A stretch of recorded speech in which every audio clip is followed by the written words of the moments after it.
Transformation क्या होता है? ट्रांसफॉर्मेशन एक इम्पॉर्टेंट टॉपिक है जो आपके बायोटेक्नोलॉजी में पढ़ाया जाता है।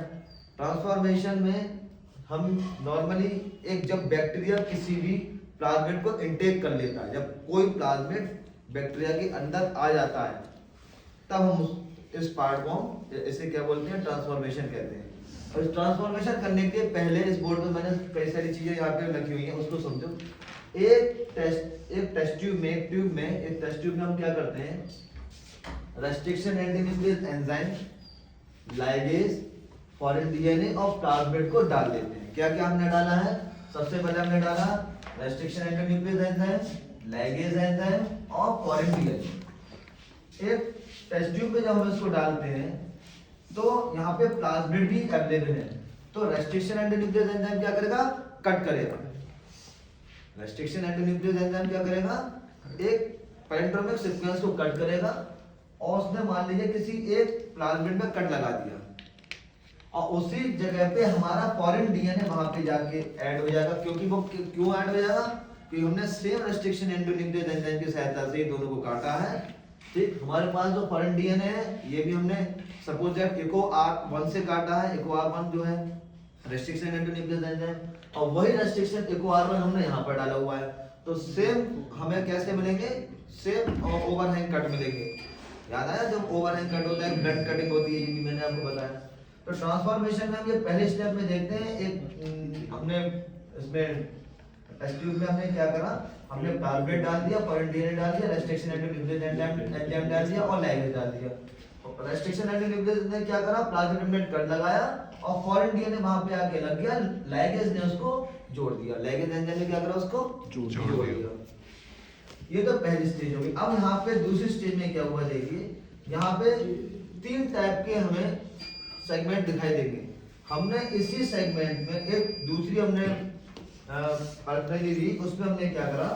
हमने बैक्टीरियल सेल डाल दिया और हमने इसमें वो प्लाज्मिड डाल दिए जो हमने ऊपर यहाँ पे इसमें जिसमें रिकॉम्बिनेशन कराया था। तो यहाँ पर 2 पॉसिबिलिटीज हुई थी। कुछ प्लाज्मिड में तो रिकॉम्बिनेशन हुआ और कुछ प्लाज्मिड में रिकॉम्बिनेशन नहीं हुआ। ठीक, ये बाय चांस एक मूवमेंट है कि कुछ प्लाज्मिड अपने आप ओवरहैंग कट से इसको ये कट कर भी देगा और लाइगेज एंजाइम के द्वारा इसमें फॉरेन डीएनए ऐड भी हो जाएगा। तो there are 2 types of plasmid in the next test tube, जिसमें आप क्या देखेंगे? एक कुछ ऐसे प्लाज्मिड है जिसमें रिकॉम्बिनेशन हो चुका है और कुछ ऐसे प्लाज्मिड है जिनमें रिकॉम्बिनेशन नहीं हुआ है, वो सेम है जैसे पहले थे, वो नॉर्मल है। तो अब हमने इसमें क्या करा हुआ है? यहाँ पे मैंने रेड कलर से इसको शो किया था प्लाज्मिड को, ब्लैक कलर से फॉरेन डीएनए को। तो यहाँ पर आप देखेंगे कि यहाँ पर रेड कलर वाला और उसमें ब्लैक कलर वाला मिक्स हो गया।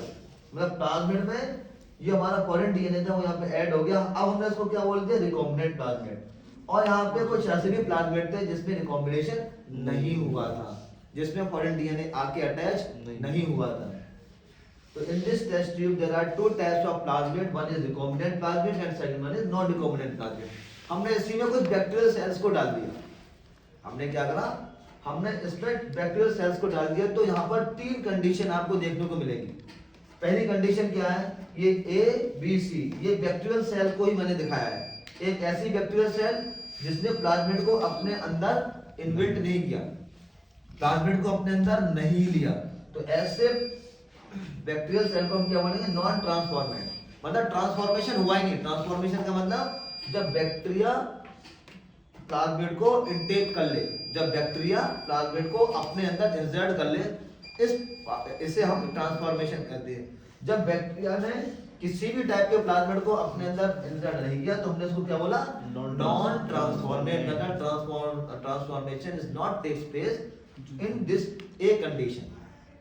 बी कंडीशन में क्या हुआ? ट्रांसफॉर्मेशन हुआ, मींस प्लाज्मिड एंटर कर गया किसमें? बैक्टीरियल सेल में। लेकिन यहाँ पर क्या हुआ?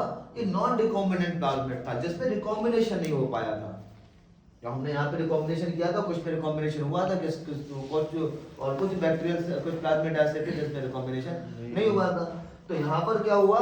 यहाँ पर वो प्लाज्मिड इसके अंदर आए, बैक्टीरियल सेल के अंदर आए जिसमें रिकॉम्बिनेशन नहीं हुआ था। तो ट्रांसफॉर्मेशन तो हुआ बट नॉन रिकॉम्बिनेंट का हुआ, तो हमने इसका नाम दे दिया नॉन रिकॉम्बिनेंट ट्रांसफॉर्मेशन या नॉन रिकॉम्बिनेंट ट्रांसफॉर्मेंट। ठीक। थर्ड कंडीशन जो हमारे लिए चाहिए, जिसकी लिए हम ये पूरी प्रोसेस कर रहे हैं, वो क्या है? बैक्टीरियल सेल ने प्लाज्मिड को भी अंदर लिया और ऐसे प्लाज्मिड को अंदर लिया जिसमें रिकॉम्बिनेशन हो चुका था, because there are two types of plasmid, recombinant plasmid and non recombinant plasmid. अब जब बैक्टीरियल सेल अपने अंदर ये प्लाज्मिड को इनटेक करती है तो वो ये थोड़ी देखती है इसमें ये ट्रांसफॉर्मेट, ये प्लाज्मिड का रिकॉम्बिनेशन हो चुका है या नहीं हो चुका, वो तो प्लाज्मिड को अपने अंदर लेने की कोशिश करती है, सपोज दैट। तो यहाँ पर तो उसने कैसा प्लाज्मिड अंदर लिया, नॉन रिकॉम्बिनेंट, और यहाँ पर कैसे लिया, रिकॉम्बिनेंट। तो हमारा जो एक्चुअल प्रोडक्ट था वो ये था, हमने रिकॉम्बिनेंट जो प्लाज्मिड था वो इस बैक्टीरियल सेल के अंदर आ गया, ठीक। तो अब हमारे पास तीन टाइप के बैक्टीरिया हो गए। एक बैक्टीरिया वो है जिसमें रिकॉम्बिनेशन मतलब ट्रांसफॉर्मेशन हुआ ही नहीं, हमने क्या बोला उसे, नॉन ट्रांसफॉर्मेट। एक में ट्रांसफॉर्मेशन हुआ मतलब प्लाज्मिड अंदर गया, देखिए इधर प्लाज्मिड मैंने नहीं बताया बनाया, ये तो इसका ओन डीएनए है जो डीएनए होता है, और प्लाज्मिड क्या होता है, extra genetic material of the bacterial cell only. Plasmid is the characteristics of only bacterial cell, ये किसी और सेल में नहीं पाया जाता, ठीक।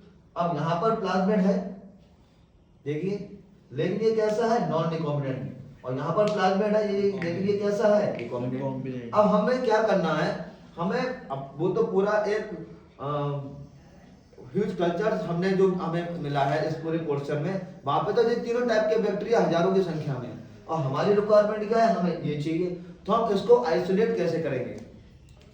तो there is a certain process for the isolation of the non transformant and transformant and also non recombinant and recombinant. हम यहाँ पे दो ऐसे पार्ट प्ले करेंगे जिसके द्वारा हम नॉन ट्रांसफॉर्मेंट और ट्रांसफॉर्मेंट को भी अलग कर सकते हैं, और हम नॉन रिकॉम्बिनेंट और रिकॉम्बिनेंट को भी अलग कर सकते हैं, दोनों तरीके से हम इसको अलग कर सकते हैं। तो यहाँ पे कुछ सिलेक्टेबल मार्कर होते हैं, और ये मार्कर कौन से होते हैं, एम्पिसिलिन और टेट्रासाइक्लिन। एम्पिसिलिन और टेट्रासाइक्लिन ये कुछ ऐसे केमिकल हैं जिनमें नॉर्मली बैक्टीरिया सर्वाइव नहीं करता, बैक्टीरिया की डेथ हो जाती है।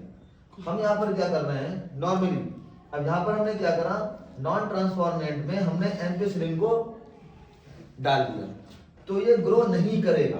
क्यों नहीं करेगा साहब, इसका क्या कारण है, क्योंकि इसमें प्लाज्मिड नहीं है, और वह प्लाज्मिड नहीं है तो प्लाज्मिड अगर होगा, अगर जैसे ये वाला है इसमें प्लाज्मिड है, अगर प्लाज्मिड है तो वो एम्पिसिलिन और टेट्रासाइक्लिन दोनों में ग्रो कर सकता है, क्योंकि इस प्लाज्मिड में इन दोनों के अगेंस्ट रेजिस्टेंस पावर होती है, means plasmid have the resistance power against the ampicillin and tetracycline, ठीक। तो अगर हम ये देखना चाहते हैं कि किसमें ट्रांसफॉर्मेशन हुआ है किसमें नहीं हुआ है, तो हमने क्या करा, एम्पिसिलिन में इसको पहले डाला, तो नॉन ट्रांसफॉर्मेंट ग्रो नहीं करेगा, ट्रांसफॉर्मेंट ग्रो करेगा, और ये भी ट्रांसफॉर्मेंट है, ये भी ग्रो करेगा।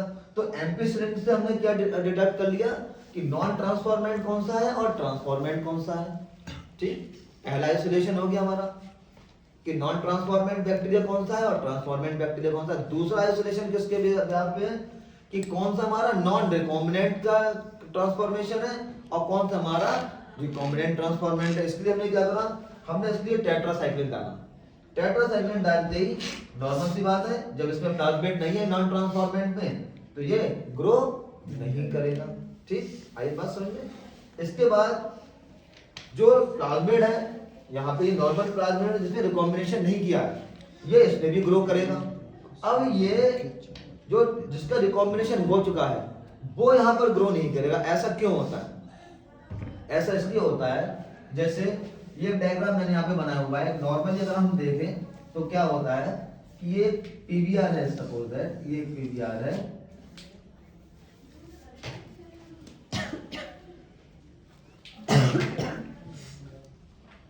देखिए ये एक प्लाज्मिड है, यहाँ पर एएमपीआर और टेट आर, टेट्रासाइक्लिक रेजिस्टेंस दोनों होते हैं।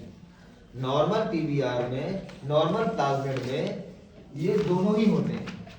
पीवीआर इसलिए आ रहा है क्योंकि मैं आपको इसके आगे पीवीआर पढ़ाने वाला हूँ, ठीक। तो नॉर्मल प्लाज्मिड में एम्फीसाइक्लिक रेजिस्टेंस और टेट्रासाइक्लिक रेजिस्टेंस दोनों होते हैं, ठीक।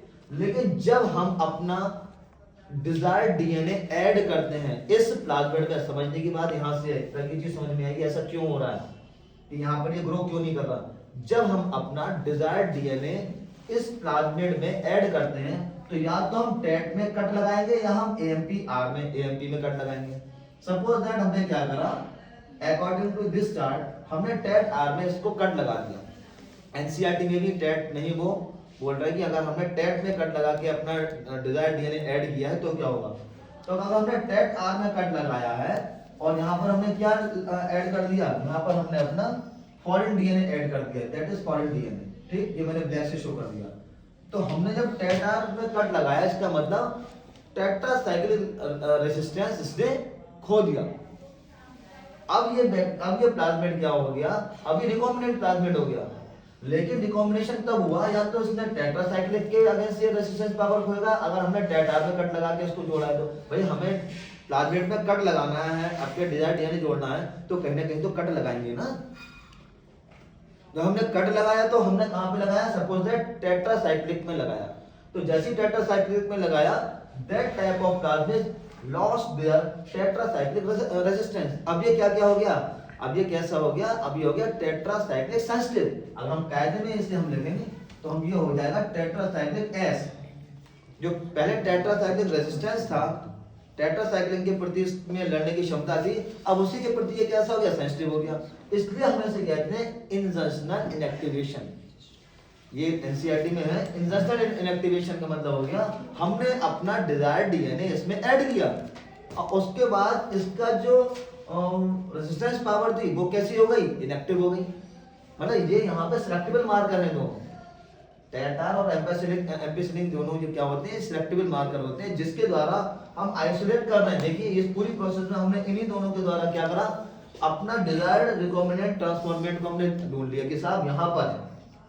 ठीक, अब इतनी चीज समझ में आई। अच्छा, एक ही जीन होती है पूरे प्लाज्मिड में, टेट्रासाइक्लिन की या फिर एम्पिसाइक्लिन की?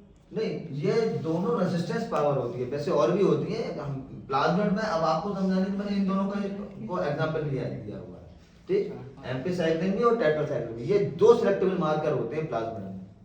ठीक, समझ में आया। अगर यही काम अगर हम जिसमें एएमपीआर में कट लगा के करते तो वो टेट आर में तो जिंदा रहता, लेकिन एएमपीआर में जिंदा नहीं रहता, वो मर जाता। यहाँ पर क्या हुआ, टेट्रासाइक्लिक रेजिस्टेंस जब इसकी खत्म हो गई तो हमने जैसे इसमें, अब ये देखिए एम्पिसाइक्लिन में तो ये जिंदा है क्योंकि इसमें हमने कहाँ पे कट लगाया हुआ है, माना है कि हमने उसमें टेट्रासाइक्लिन में कट लगाया हुआ है। तो यहाँ पर ये अब ये एम्पिसाइक्लिन तो रेजिस्टेंस है, इसलिए यहाँ पर ये ग्रो कर गया एम्पिसाइक्लिन में, लेकिन टेट्रासाइक्लिन में ये मर जाएगा, इसकी डेथ हो जाएगी। ठीक।